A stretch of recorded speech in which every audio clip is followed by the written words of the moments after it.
أعوذ بالله من الشيطان اللعين الرجيم. بسم الله الرحمن الرحيم. الحمد لله رب العالمين، والصلاة والسلام على سيد الأنبياء وخاتم المرسلين سيدنا ونبينا بالقاسم محمد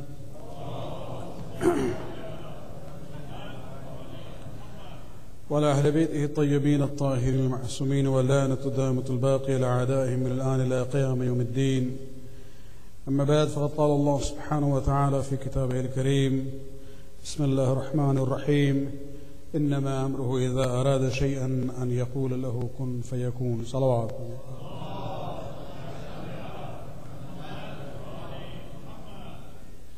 Inshallah, tonight and the next two nights before we reach to the celebration of the Wiladat of Imam Hassan alayhi salatu wassalam,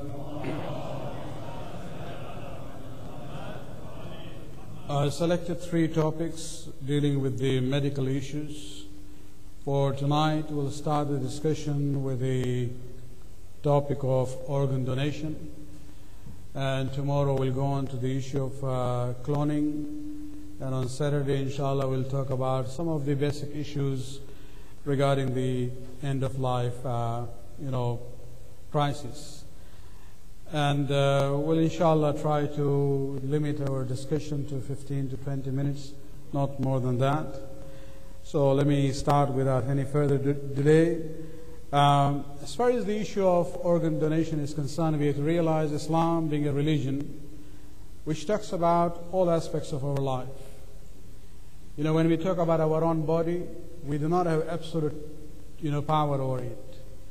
What we can do with ourselves, there are limitations in life and even in death.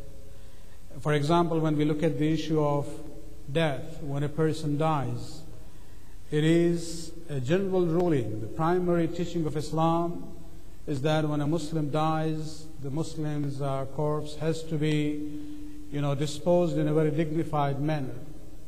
There is a very specific way of doing it. We have the ghusl, then we have a kafan, then we have the issue of burial and dafn. Then, all new issues have come up as far as the medical science is concerned. The issue of organ donation comes up. And our mujtahideen, who basically, when we look at new problems and issues coming up, they look at some of the, guiding principles that they had derived from the Quran and the Sunnah of the Ma'asumeen, the Sunnah of the Prophet and the Imams. And that basically guides us how to deal with the new situations during our own time. So when we look at this issue, let me start with the issue of, donating an organ when it comes to that issue. There are two ways of looking at it from the Sharia perspective. One is during our own lifetime. When we are alive, are we allowed to donate something from ourselves for the benefit of someone else? Now, there are two perspectives on this issue. One is the late Ayatollah Khoy. Ayatollah Khoy used to divide this issue into a minor and major organs. When it came to minor organs, he said that when you are alive, you can donate. There is no problem there. But when it came to major organs, he would say it is not permissible. How do you define minor and major? One of the ways that I've been, the way I would explain it would be that a minor organ is anything which regenerates by itself. So the issue of, donating blood, skin graft, or even donating bone marrow, this would be considered, in the view of Ayatollah Khoy, to be part of the minor organs of the body, and there wouldn't be any problem there. But when it comes to major organs, things like, let's say, kidney, according to Ayatollah Khoy, that would be a problem. But then we have another opinion, which is of Ayatollah Sistani and even Ayatollah Makarim and Ayatollah Khamenei. You will see that when it comes to them, they basically say they do not differentiate between minor and major organs. They say that as long as, the person, the donor, is not seriously handicapped by doing that, there shouldn't be a problem. So when it comes to, for example, donating a kidney, the way medical science has, progressed now, donating one kidney by a healthy person, doesn't really seriously make the person handicapped or seriously, harm his or her health. So from the perspective of Ayatollah Sistani, that would be acceptable. But then we go to the other scenario. What happens after death? And that is what is more common in this part of the world. When they talk about, donating organs after death. Again, there is a difference of opinion. Actually, there are three variety of opinions on this issue. And let me just tell you, the reason I'm giving you all the differences, so that you'll be aware that, it's not that you heard one thing and then you were told something about some other marja's opinion, you say, what's going on? Well, everything goes back to the issue of what is the extent of the authority or the control that an individual has over the body after death. There are some mujtahideen who look at it in a limited form. There are some who go to a greater extent of the authority that a person has on his own body after death, that he can write things in his will. Now, when you look at that, for example, Ayatollah Khoei, he used to say that if a person writes a will very clearly saying what he wants to be done as far as donating organs is concerned, and in case of after death, he doesn't differentiate between minor and major. He says if the will is done properly, then there is no problem. He allowed it. Then you have a middle opinion there, right in between, and that is Ayatollah Khamenei. He says that it is allowed to donate organs after death, provided the body does not look like a mutilated body. And when I look at that, what I understand is that what he's saying, maybe taking out internal organs would be okay, but taking out something which is external would be like mutilation of the body, and that would not be allowed. Then you go to the other extreme. People like Ayatollah Sistani and the late Ayatollah Jawad Tabrizi, they basically do not believe that we have any right on the body to that extent. They say, the maximum ikhtiyar and right that you have over the body is regarding your place of burial, not more than that. You can decide on that issue, but as far as donating organs after death is concerned, according to Ayatollah Sistani, that will have no validity at all.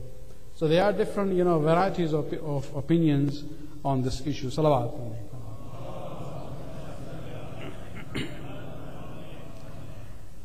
Let us now move on to the areas where it is allowed. Okay, is it necessary that the organ be donated to a Muslim? Is it a kafir Muslim issue? Well, when it comes to donating, there is no problem at all. I know there is an issue coming up. Well, I don't know what the kafir is going to do with my hand, but it's no more your hand if it's given away.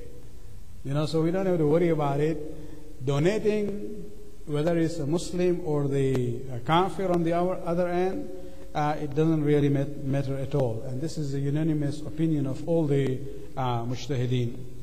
What about the reverse? Transplanting an organ from a kafir to a Muslim's body. That also, wouldn't be a problem. Muslims, especially on taking, there shouldn't be a problem at all.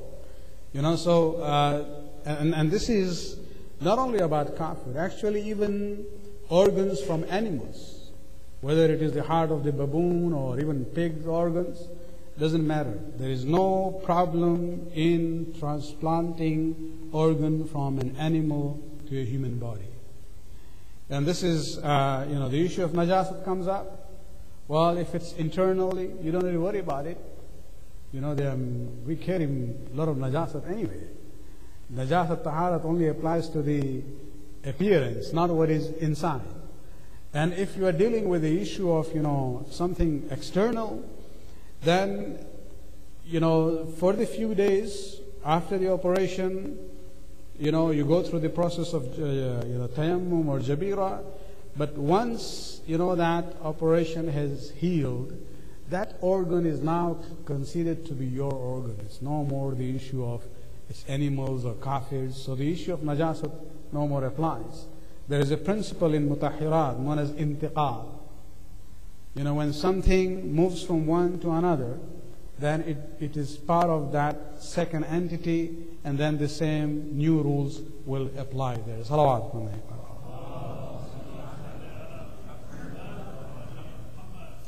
Finally, one more issue is about donating organs from a child. Do the parents have that authority or not? And this is where we see again, we go to the issue of the extent of the authority where the parents or the wali of the mayyit has.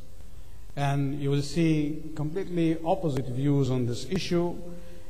People like Ayatollah Khoy and al-Sistani, the teacher and the student on this side, they do not believe that a parent or a wali has a right to give consent for donation of a organ from the mayyit, which is under their control and authority, whether it's child or anyone else. But then you have people like Ayatollah Nasir Makarim Shirazi and Ayatollah Khamenei who say that the wali of the mayyit has that authority. So it's actually the dispute on the extent of the vilayat and the authority of the wali, which makes the rulings different in one case and the other. Actually, looking at Ayatollah Nasir Makarim Shirazi, he went to a very radical opinion.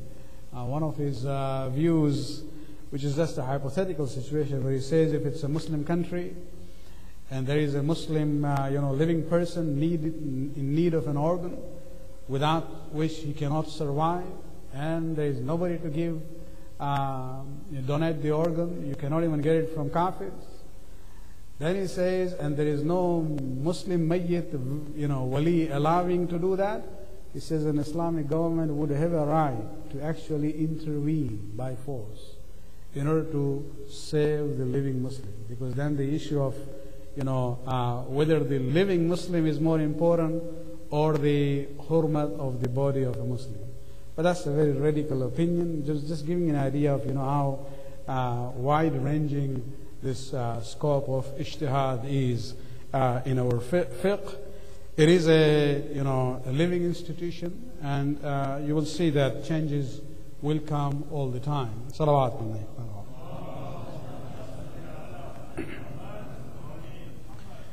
In case where a person is allowed to donate, one of the issues which people really, spiritually are concerned is that, if I, donate something, it's used by somebody else, he's going to commit sins, what is going to happen to me in the akhirah? And how am I going to be resurrected? Because if a limb of mine was given to somebody else, if I'm going to be brought back to life, what will happen? Will I be missing whatever I donated? And this is what I'm saying, that, we really don't have to worry about it. It's not our problem. As I say, it is Allah's problem. Let Him deal with it. He has to figure it out what He's going to do. You recite Surah Yasin, and that is where Allah subhanahu wa ta'ala says, إِنَّمَا أَمْرُهُ إِذَا أَرَادَ شَيْئًا أَنْ يَقُولُ لَهُ كُنْ فَيَكُونُ. Whenever his command, his issue is that whenever He decides something, He says, and it happens. So, فَسُبْحَانَ الَّذِي بِيَدِهِ مَلَكُوتَ كُلِّ شَيْءٍ وَإِلَيْهِ تُرْجَعُونَ He is the one who holds everything in His hands.